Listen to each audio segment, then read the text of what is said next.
રાજકોટમાં મનસુખ સાગઠિયા બાદ હવે અલ્પના મિત્રાની મુશ્કેલીમાં વધારો। પૂર્વ સિટી એન્જિનિયર અલ્પના મિત્રાના ઘરે વિજિલન્સની ટીમ ત્રાટકી। અલ્પના મિત્રાના ઘરમાંથી મોટા પ્રમાણમાં દસ્તાવેજ મળી આવ્યા। હવે આ દસ્તાવેજની ચકાસણી કરાશે। કાલાવડ રોડ ઉપર પોશ વિસ્તારમાં રહેતા અલ્પના મિત્રા અગાઉ પણ વિવાદમાં આવી ચૂક્યા છે। આવાસ યોજના કૌભાંડમાં અલ્પના મિત્રાનું નામ ખુલ્યું હતું। પોતે રાજીનામું આપ્યું હોવા છતાં મહાનગરપાલિકાની 200 ફાઇલો બંગલામાંથી મળી આવી છે। જો કે ઘરેથી કોર્પોરેશનની ફાઇલો મળી આવવાના મામલે અલ્પના મિત્રાનો દાવો છે કે કોઈ અજાણ્યા વ્યક્તિ મારા ઘરે આવીને કોર્પોરેશનની ફાઇલ મૂકી ગયો। મારા ઘરે માત્ર મારા સાસુ હાજર હતા ત્યારે કોઈ અજાણ્યા વ્યક્તિઓ કોર્પોરેશનની ફાઇલો મૂકી ગયા। પોટલામાં કયા વિભાગોની ફાઇલ છે તેની પણ મને ખબર નહોતી તેવો દાવો કર્યો। અલ્પના મિત્રાના નિવાસસ્થાને ગ્રાઉન્ડ ફ્લોર પર તેમના પતિની હોસ્પિટલ પણ આવેલી છે। અજાણ્યા વ્યક્તિઓ કોર્પોરેશનની ફાઇલ કઈ રીતે અલ્પના મિત્રાના ઘરે મૂકી જાય એ સૌથી મોટો સવાલ। સાથે ઉપર ગયા ત્યારે લિવિંગ રૂમમાં મારા ચાર પાંચ પોટકા હતા ને થોડી ફાઇલો હવે અમે જોયું એટલે ભૂમિબેનને મેં વાત કરી કે આના વિશે મને કઈ ખબર નથી કેમ કે હું ઘરે હતી નહીં। પછી મારા સાસુને પણ એમણે પૂછ્યું તો મમ્મીએ પણ એમ જ જવાબ આપ્યો કે હું ઘરે હતી નહીં ને એ એકલા જ હતા, એમની હાજરીમાં કોઈ મૂકી ગયું છે। એટલે આ જ એક બાબત છે, મેં કોઈ ફાઇલો મગાવી નથી, એક પણ ફાઇલ જોઈ નથી, એક પણ ફાઇલ સહી કરી નથી। ઇનફેક્ટ એ પોટકામાં કઈ ફાઇલો હતી એ પણ મને ખબર નથી। હા, એ વાત છે કે મારી પાસે છેલ્લે વોટર વર્ક્સ અને ડ્રેનેજ વિભાગનો ચાર્જ હતો એટલે 3-4 દિવસથી ડેપ્યુટી એન્જિનિયર્સ વાત કરતા હતા કે પમ્પિંગ સ્ટેશનના ઓપરેશન મેન્ટેનન્સના જે કામો છે એ તમે સર્ટિફાઈ કરી આપો। એટલે મેં કીધું ના, હવે હું મહાનગરપાલિકામાં નથી, નિવૃત્ત થઈ ગઈ છું એટલે હું આ કરી ના શકું। એટલે આપ કમિશનર સાહેબનું અથવા જે કરંટ સિટી એન્જિનિયર છે એમનું માર્ગદર્શન મેળવી લો શું કરવું જોઈએ। અને બસ આ જ વાત હતી। મેં એક પણ ફાઇલ જોઈ નથી, મેં ફાઇલો મગાવી નથી, મેં ફાઇલો સહી પણ નથી કરી। રાજીનામું ફક્ત ને ફક્ત પારિવારિક કારણો છે કેમ કે મારી દીકરી અમેરિકા રહે છે, અવારનવાર એની પાસે મારે જવાનું હોય છે। ઘરે મારા સાસુ છે એમને દેખાતું નથી એટલે એમની સાથે મારો ટર્ન છે એમની સેવા કરવાની। અલ્પના મિત્રાની મુશ્કેલી વધી છે। પૂર્વ સિટી એન્જિનિયર અલ્પના મિત્રાના ઘરે વિજિલન્સની ટીમ ત્રાટકી। અલ્પના મિત્રાના ઘરમાંથી મોટા પ્રમાણમાં દસ્તાવેજ મળી આવ્યા છે। તેઓના ઘરે અને આવી જો કોઈ મહાનગરપાલિકાના કાર્યને લગતી કોઈ ફાઇલો એમના ઘરે મળી આવે છે કે કેમ એની તપાસ હાથ ધરેલી હતી। ત્યારે ટીમ અમારી ગઈ ત્યારે અમને જાણવા મળ્યું કે હા, આવી મહાનગરપાલિકાના કામોને લગતી એન્જિનિયરિંગ શાખાને લગતી ફાઇલો ત્યાં પડેલી હતી।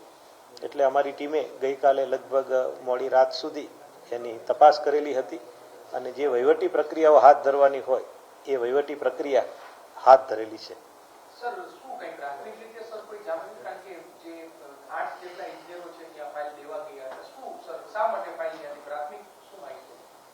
એ કાલે જે સ્થળ ઉપર જે ઘટના બની એનાથી લગભગ 40 જેટલી ફાઇલો એમના ઘરે હતી એવું જાણવા મળેલું છે અને ફાઇલોની સાથે સાથે એ કામને લગતા બિલના રજિસ્ટર અને અમુક સંખ્યામાં મેઝરમેન્ટ બુક એટલે MB પણ ત્યાંથી મળી આવેલી છે। એટલે સમગ્ર કામગીરીનું પંચનામું કરી અને વહીવટી પ્રક્રિયા અમે કરેલી છે।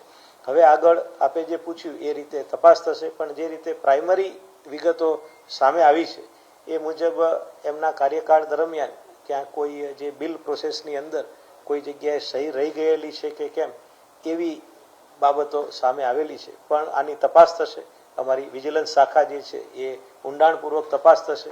શા માટે ફાઇલો ગયેલી છે, કોણ ત્યાં ફાઇલો લઈ ગયેલું હતું અને એક વખત રાજીનામું મંજૂર થયા પછી આવી ફાઇલોની અંદર કોઈ પાછળથી સહી થઈ શકે કે કેમ આ બાબતની ઊંડાણપૂર્વક તપાસ હાથ ધરવામાં આવશે અને તપાસ હાથ ધર્યા પછી જે સત્ય સામે આવશે, જેની પણ ફરજના ભાગરૂપે કોઈ બેદરકારી અથવા દુરુપયોગ કરેલાનું માલુમ પડશે તો જરૂર એની સામે નિયમ અનુસારના પગલાં લેવામાં આવશે। મહાનગરપાલિકા ફાઇલો લઈને કયા વિભાગના અધિકારીઓ ત્યાં પહોંચ્યા હતા, કેટલી ફાઇલો હતી, આપના દ્વારા અત્યાર સુધીમાં તપાસમાં શું સર આવ્યું છે?